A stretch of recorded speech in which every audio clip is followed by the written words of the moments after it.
एक ओंकार सतगुरु प्रसाद। कथा श्री गुरु रामदास साहिब जी की। श्री गुरु रामदास जी चौथी पातशाही। श्री गुरु रामदास जी जिनका पहला प्यार का नाम था जेठा जी। श्री हरिदास मल जी सोढ़ी क्षत्रिय के घर माता दया कौर जी की पवित्र कोख से कार्तिक वदी 23 सूज संवत 1561 को बाजार चूना मंडी लाहौर में पैदा हुए थे। उनकी पहली अवस्था। बाल्यावस्था में ही माता दया कौर जी का देहांत हो गया और जब आप 7 साल के हो गए तो आपके पिता श्री हरिदास जी भी परलोक सिधार गए। आपको अनाथ अवस्था में ही आपकी नानी अपने पास बसार के गांव में ले गई। बसार के आपके ननिहाल थे। यहाँ आकर आपको नानी ने अन्य क्षत्रिय बालकों की तरह व्यस्त करने के लिए घुंघनियाँ यानी उबले हुए चने बेचने के लिए छाबड़ी लगा दी। श्री जेठा जी यानी रामदास जी ने गोइंदवाल जाना। श्री गुरु अमरदास जी गांव बसारके के निवासी थे, जो श्री गुरु अंगद साहिब जी से गुरु सेवा प्राप्त करके गोंदे मरवाहे की प्रार्थना के अनुसार उसका नगर गोइंदवाल बसाने के लिए गोइंदवाल ही आ बसे थे। श्री जेठा जी यानी गुरु अमरदास जी अपनी नानी के पास बसारके रहते थे और गुरु अमरदास जी इन्हें और इनकी बूढ़ी बसारके में रहते थे और गुरु अमरदास जी इन्हें और इनकी बूढ़ी नानी को बड़े अच्छी तरह से जानते थे। जब श्री गुरु अंगद देव जी की आज्ञा के अनुसार आप अपने परिवार और संबंधियों को अपने पास गोइंदवाल ही ले आए तो श्री जेठा जी भी अपनी नानी के साथ ही गुरु अमरदास जी की प्रेरणा से गोइंदवाल आ गए। गोइंदवाल आकर श्री जेठा जी घुंघनियों की छाबड़ी लगाते और तदुपरांत अपने काम से मुक्त होकर गुरु के लंगर आदि की सेवा में अपना जीवन व्यतीत करते थे। श्री रामदास जी की शादी। जब श्री गुरु अमरदास जी चैत्र सुदी 4 संवत 1608 में गुरु गद्दी पर आसीन हो गए तो आप श्री जेठा जी का और भी ज़्यादा ध्यान रखने लगे। अतः आप जी की सहनशीलता और आज्ञाकारी तथा नम्रता को ध्यान में रखकर गुरु जी ने अपनी छोटी बीबी भानी की शादी 22 फाल्गुन संवत 1610 को आप जी के साथ करवा दी। श्री रामदास जी के घर 3 पुत्र पैदा हुए। श्री बाबा पृथ्वीचंद जी संवत 1614 में हुए थे और श्री बाबा महादेव जी संवत 1617 में हुए थे और श्री गुरु अर्जन देव जी वैशाख 1620 में। श्री गुरु रामदास जी ने सेवा करनी। विवाह के उपरांत भी श्री गुरु रामदास जी अपना अतिथियों वाला सम्मान छोड़कर पहले की तरह ही गुरु घर के लंगर और संगत की सेवा में लगे रहे। लाहौर के क्षत्रिय सोढ़ियों का क्रोध। श्री गुरु अमरदास जी ने संवत 1616 में बाउली का निर्माण आरंभ किया। इसकी कार सेवा में बहुत सिख सेवक और राज मजदूर काम पर लग गए। इन्हीं के साथ श्री गुरु रामदास जी भी टोकरी उठाकर मिट्टी ढोते रहते।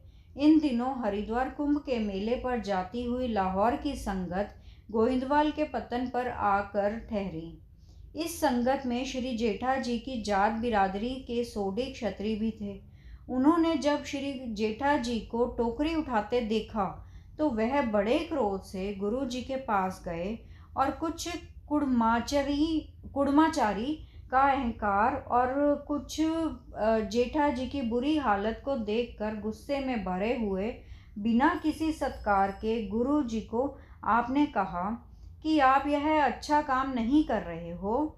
जवाई से मजदूरों वाला काम करवाते हो। ऊंची कुल का बालक अथवा बिरादरी के बोहड़ वाला है। आपने इसे इस निष्कृष्ट काम पर लाया हुआ है। हमें शरीक क्या कहेंगे। इस प्रकार इनकी बातें सुनकर श्री जेठा जी ने हाथ जोड़कर गुरु जी को कहा कि महाराज, यह आप जी की महिमा से अनभिज्ञ हैं।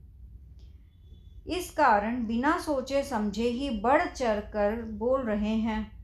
इस कारण इनके वचनों का बुरा न माने, इन पर कृपा दृष्टि ही रखनी है। श्री जेठा जी की प्रार्थना सुनकर गुरु जी ने अनुभव किया कि जेठा जी के मन में हमारे प्रति कितना प्रेम और कितनी श्रद्धा है। लोकाचारी लोकराज की इनको कोई परवाह नहीं है। यह हमारी प्रेमा भक्ति के रंग में रंगे हुए नम्रता पुरुष है। फिर गुरु जी ने लाहौर निवासी मुखियों को कहा कि श्री जेठा जी के सिर पर मिट्टी की टोकरी नहीं है, जगत का छत्र है। यह आपकी कुल को उजागर करने वाला होगा। गुरु जी के ऐसे वचन श्री जेठा जी के सम्मान में सुनकर आपके शरीक चुप कर गए और लंगर छककर हरिद्वार को चले गए। क्षत्रिय ब्राह्मणों की अकबर के पास शिकायत। श्री गुरु अमरदास जी ने जब बाउली के उद्घाटन के समय जातीय भेद मिटाकर चहुं वर्ण क्षत्रिय ब्राह्मण शूद्र और वैश्य को एक पंक्ति में बिठाकर भोजन बांटा, तो इस बात की चर्चा घर घर और गांव गांव में होने लगी कि गुरु जी ने पुरातन मर्यादा तोड़कर शंकर वर्ण का मार्ग अपना लिया है। इनको अगर अब ही इस निषेध धर्म से ना रोका गया तो क्षत्रिय धर्म मिट जाएगा और ब्राह्मणों को मानने वाला कोई नहीं रहेगा। पितृ और देव पूजा भी छूट जाएगी। इस तरह इन्होंने परामर्श करके बादशाह अकबर के पास फरियाद करने के लिए अपने कुछ मुखियों को लाहौर भेजा। अकबर उन दिनों दिल्ली से लाहौर आया हुआ था। इन्होंने बादशाह के दरबार में हाजिर होकर उसको अपनी सभी बातें बताकर प्रार्थना की कि गुरु जी को शीघ्र ही शाही हुक्म भेजकर इन कार्रवाइयों से रोका जाए। अतः गुरु जी की इन बातों का निर्णय करने के लिए अकबर ने गुरु जी को लाहौर बुला भेजा। श्री रामदास जी ने लाहौर जाना। अकबर बादशाह का बुलावा पढ़कर गुरु अमरदास जी ने बाबा बुड्ढा जी आदि बुद्धिमान सिखों के साथ सलाह आदि करके श्री रामदास जी को लाहौर जाने के लिए कहा। जब श्री रामदास जी ने कहा कि महाराज, मैंने तो कोई शास्त्र आदि ग्रंथ भी नहीं पढ़ा है, तो जो शिकायतकर्ताओं के प्रश्नों का उत्तर किस तरह दूंगा? तो गुरु जी ने कहा, जब कोई प्रश्न करे तो उसका उत्तर देने के लिए हमारा ध्यान करके अपने दाएं बाजू की तरफ देख लेना। तुझे सब वेद शास्त्रों का ज्ञान हो जाएगा और प्रश्नों के उत्तर देने में कोई भी कठिनाई पेश नहीं आएगी। तो गुरु जी का हुक्म मानकर श्री रामदास जी लाहौर को चले गए और दूसरे दिन ही कचहरी में पहुंच गए। तो बादशाह ने प्रश्नकर्ताओं को जब बुलाकर कहा, तुम्हें गुरु जी के विरुद्ध कोई शिकायत है? तो उन्होंने अपनी सारी बात ऊंच नीच और साझी संगत पंगत की गायत्री आदि मंत्र का त्याग बताकर हिंदू धर्म को एक बहुत भारी खतरा बताया। जब श्री रामदास जी ने उनके हर प्रश्न का उत्तर देकर बादशाह की तसल्ली करवा दी, तो फिर शिकायतकर्ताओं ने कहा, अगर यह ठीक कहते हैं तो गायत्री मंत्र पढ़कर मुझे बताएं। अगर इनको गायत्री मंत्र भी याद नहीं है तो फिर यह अपने क्षत्रिय धर्म में पक्के किस तरह हो सकते हैं? तब श्री गुरु रामदास जी ने गायत्री का पाठ और उसके अर्थ करके बड़ी सुंदर धुन और मीठी रसना के साथ सुनाए, जिसको सुनकर शिकायतकर्ता चुप के चुप रह गए। आप बादशाह को नमस्कार करके कचहरी से निकल गए। उसके उपरांत बादशाह ने श्री गुरु रामदास जी को सिरोपाऊ देकर बड़े आदर के साथ विदा किया और कहा कि मैं यहाँ से वापस दिल्ली को जाता हुआ गोविंदवाल ठहरकर गुरु जी के दर्शन करूँगा। बीबी भानी जी की सेवा और वरदान। बीबी भानी जी अपने गुरु साहिब जी की बहुत सेवा करती थी। प्रतिदिन प्रातः काल उठकर गर्म पानी के साथ गुरु पिताजी को स्नान करवाती थी और फिर गुरबाणी का पाठ करके गुरु के लंगर की सेवा करती रहती थी। एक दिन बीबी जी ने यह देखा कि जिस चौकी पर गुरुजी स्नान कर रहे हैं उसका एक पावा टूट गया है। उस पावे के नीचे बीबी जी ने अपना एक हाथ दे दिया कि चौकी एक तरफ गिरने से गुरुजी के वृद्ध शरीर को चोट ना लग जाए। पावे के नीचे हाथ देने से बीबी जी के हाथ में पावे का कील लग गया और खून बहने लगा।